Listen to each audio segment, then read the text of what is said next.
ఇవాళ రాబోయే స్థానిక సంస్థలలో నాయకుల ఎన్నికలు అయిపోయిన ఎమ్మెల్యేలు ఎమ్మెల్సీలు ఇప్పుడు కార్యకర్తల ఎన్నికలు రాబోతున్నాయి.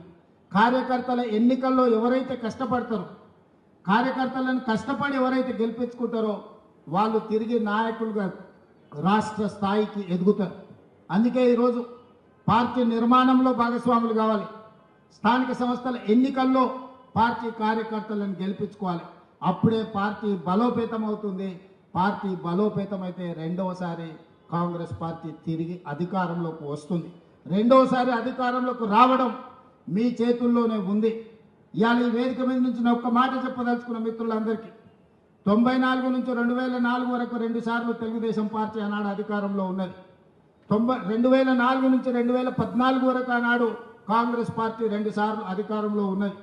2014 నుంచి 2023 వరకు టీఆర్ఎస్ 2 సార్లు అధికారంలో ఉన్నది.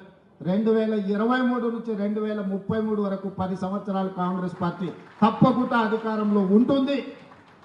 ఈరోజు ఎవరెవరైతే పార్టీ కోసం పనిచేస్తారో ఈ 10 సంవత్సరాలలో మిమ్మల్ని కాపాడుకున్న బాధ్యత పార్టీ తీసుకుంటుంది.